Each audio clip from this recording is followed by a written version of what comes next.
गोविंद बोलो हरि गोपाल बोलो। गोविंद बोलो हरि गोपाल बोलो। गोविंद बोलो हरि गोपाल बोलो। गोविंद बोलो हरि गोपाल बोलो। गोविंद बोलो हरि गोपाल बोलो। गोविंद बोलो हरि गोपाल बोलो। गोविंद बोलो हरि गोपाल बोलो। गोविंद बोलो हरि गोपाल बोलो। गोविंद बोलो हरि गोपाल बोलो। गोविंद बोलो हरि गोपाल बोलो। श्री राधा रमण हरि गोविंद बोलो। राधा रमण हरि गोविंद बोलो।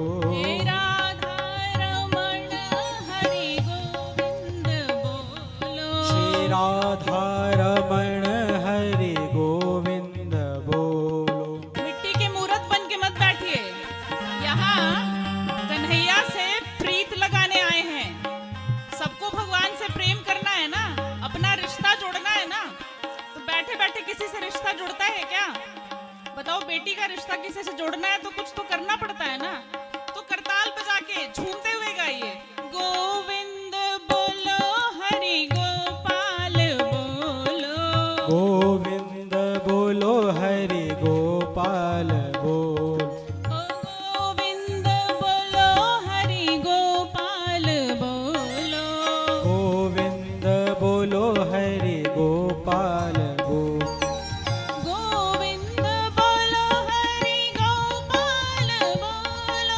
गोविंद बोलो हरि गोपाल बोलो।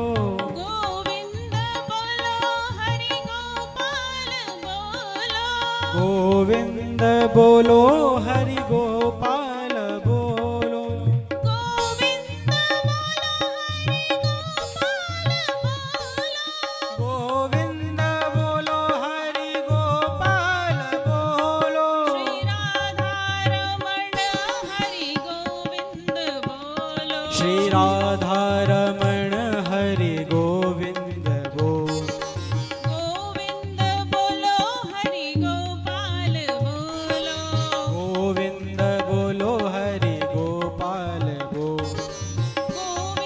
बोलो हरि गोपाल बोलो। गोविंद बोलो हरि गोपाल बोलो। गोविंद बोलो हरि गोपाल बोलो। गोविंद बोलो हरि गोपाल बोलो। श्री राधा रमण हरि गोविंद बोलो। श्री राधा रमण हरि गोपाल बोलो। हे राधा रमण हरि गोविंद बोलो।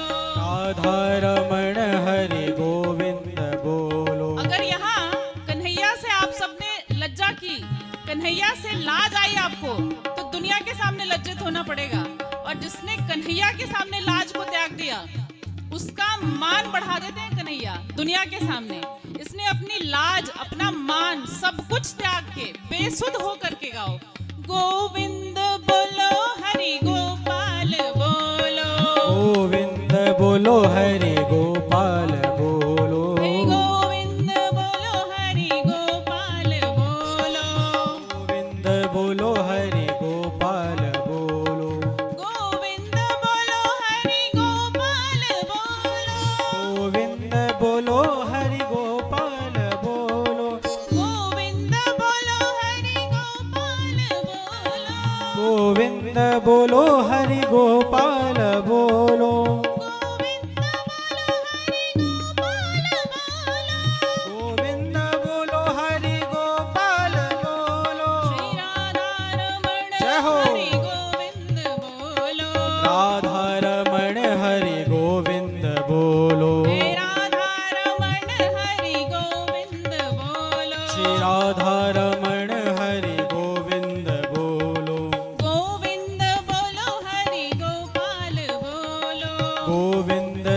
बोलो हरि गोपाल बोलो।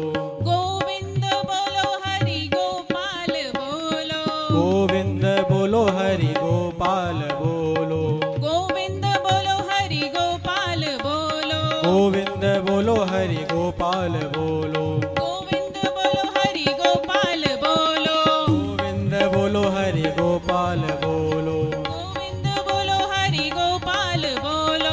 गोविंद बोलो हरि गोपाल बोलो। श्री राधा रमण हरि गोविंद बोलो। राधा रमण हरि गोविंद बोलो। गोविंद बोलो हरि गोपाल बोलो। गोविंद बोलो हरि गोपाल बोलो। गोविंद बोलो हरि गोपाल बोलो। बोलिए वृंदावन बिहारी लाल की जय। बोलिए भूमिया जी महाराज की जय। टीबा धाम की जय। गोवर्धन नाथ की जय। श्री राधा रानी सरकार की। और हम सब राजस्थान की पावन भूमि पे बैठे हैं ना। खाटू श्याम बाबा की जय। कितने लोग यहाँ खाटू श्याम के दीवाने हैं? तो जितने भी खाटू श्याम के दीवाने हैं सबकी भजन में मस्ती दिखनी चाहिए। कथा में श्रवण और भजन में मस्ती, बस यही दो चीज रखनी है। चलिए द्वितीय दिवस के कथा में प्रवेश करते हैं।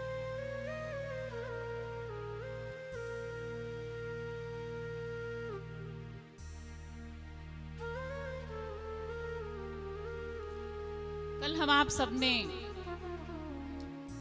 श्रीमद् भागवत के प्रथम श्लोक के द्वारा भागवतिक गंगा में प्रवेश किया और प्रथम सत्र तो संक्षिप्त ही होता है, तो संक्षिप्त में ही हमने समझा कि हमारे ठाकुर जी का स्वरूप कैसा है।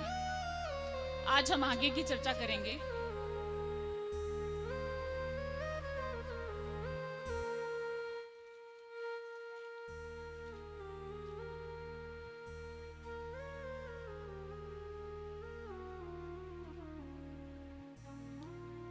तो सर्वप्रथम तो बहुत बहुत साधुवाद और बहुत ही प्रशंसनीय प्रयास रहा है आपके गांव के मुखिया सरपंच जी का, जिनके अनुग्रह से और जिनके दृढ़ संकल्प से, जिनके सद संकल्प से आपके गांव में एक भागवतिक आयोजन हुआ है। इसके लिए आपको उनका आभार मानना चाहिए। और ये बहुत बड़ा अवसर है। लोग भागवत को बहुत छोटा समझते हैं ये कोई भजन कीर्तन का बस विषय है। कुछ लोग इकट्ठे हो गए, ठाकुर जी की कुछ कथा प्रसंग को सुन लिया, भजन की नहीं। भागवतिक अनुष्ठान जीवन बदलने का मौका होता है, अगर आपके भीतर इच्छा हो तो। इच्छा नहीं है तो फिर तो गंगा जी तो सबके लिए बह रही है, कोई उनको गंगा मानता है, कोई उनको। लेकिन भागवतिक आयोजन सामान्य नहीं है। भागवतिक आयोजन करने का संकल्प अगर कोई भी लेता है तो ये अपने आप में ठाकुर जी की बड़ी विशिष्ट कृपा है। मैं अपने सदगुरुदेव महाराज का एक प्रसंग यहाँ पर जरूर सुनाना चाहूंगी। वो हमेशा कहते हैं कथाओं में कि देखिए, जो भी वैष्णव, जो भी हरिभक्त हैं और श्रीमद् भागवत का आयोजन करते हैं तो कैसे करते हैं? अच्छा, एक प्रश्न का उत्तर दीजिए। हम आप सभी कलयुग में जी रहे हैं। कलयुग में सबसे ज्यादा प्रधानता किस चीज की है? बताइए। पैसा, रुपया, धन। लक्ष्मी ही है जो आपका संबोधन कराती है। रे, अरे, अहो, ये सारा संबोधन लक्ष्मी ही कराती है परिस्थिति के अनुसार। तो हमारे पूज्य सदगुरुदेव महाराज वो अपनी कथाओं में अक्सर कहते हैं कि आपको अपनी क्षमता, अपने प्रारब्ध, अपने कर्मों के अनुसार जो भी धन प्राप्त हो रहा है, उस धन को आप मानते क्या हैं? सर्वप्रथम ये भी समझना आवश्यक है। तो धन को क्या मानेंगे हम? धन को क्या मानते हैं? लक्ष्मी। लक्ष्मी को क्या मानते हैं? अब लक्ष्मी को भी सब लोगों के अपने अपने विचार हैं, अपने अपने मत हैं, लेकिन लक्ष्मी को मानने का जो स्वरूप है, क्योंकि लक्ष्मी को हम अपने घर में स्थान देते हैं, तभी तो धन का आगमन आपके घर में होगा ना। लक्ष्मी को आप अपने परिवार का सदस्य बनाते हैं, तभी धन का आगमन आपके घर में होता है। लक्ष्मी देवी हैं, आप 3 रूपों में उनको स्वीकार कर सकते हैं, या तो माता के रूप में, या पत्नी के रूप में, या बेटी के रूप में।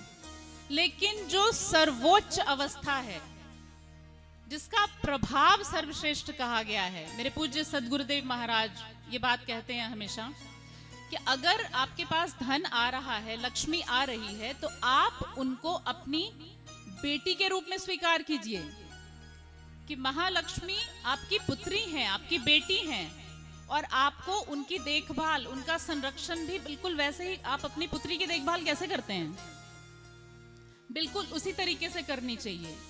और पत्नी मानना, ये तो खैर बोलना भी अपराध होगा, क्योंकि लक्ष्मी किसकी अर्धांगिनी है? नारायण की, हमारे ठाकुर जी की अर्धांगिनी है। तो उनको अपनी पत्नी मानने का दुस्साहस कर भी कौन सकता है? तो आप धन को अपनी पुत्री माने। अब उससे क्या होगा? आपने धन को पुत्री माना, जिनके घर में धन की वृद्धि हो रही है, कोई बहुत धनिक हो रहा है, तो हम क्या मानते हैं इसको? जैसे हम कहते हैं ना, आपके घर में पुत्री का जन्म हुआ, पुत्री का जन्म हुआ, शनय शनय धीरे धीरे पुत्री बड़ी होती है, बढ़ती है। तो अब एक पिता बहुत प्रसन्न भी होता है इस बात से कि पुत्री बड़ी हो रही है, लेकिन कहीं ना कहीं उसकी चिंता भी बढ़ती है। चिंता क्यों बढ़ती है? पुत्री वाले बहुत बैठे होंगे यहाँ पे, आप सबके घर में पुत्री होगी, चिंता क्यों बढ़ती है? सबको चिंता होती है ना कि बेटी कैसे घर में जाएगी, कहां जाएगी, कैसा उसका जीवन होगा।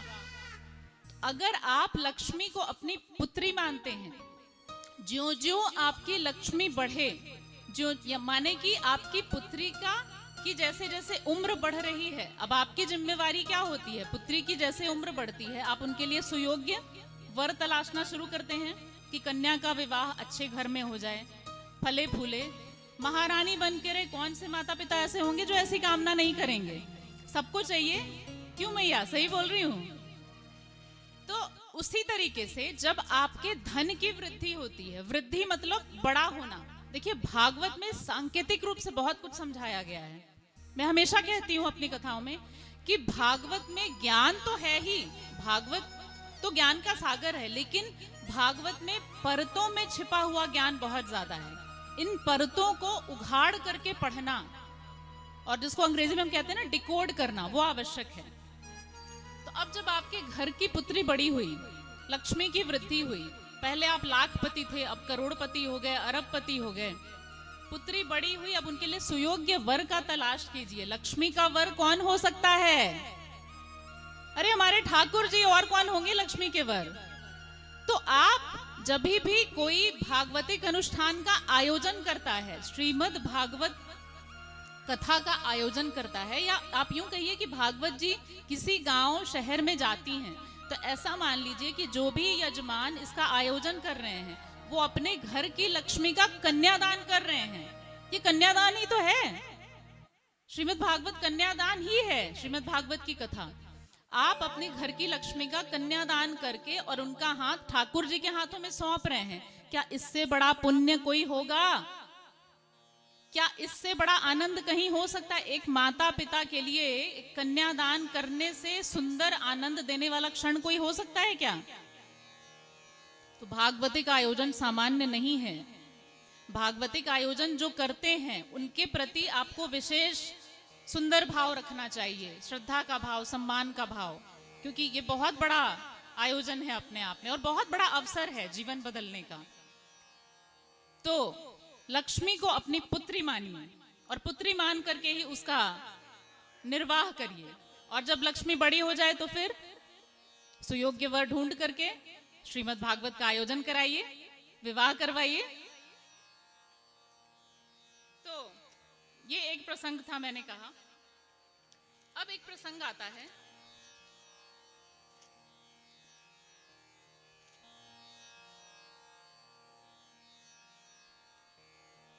वेद व्यास जी महाराज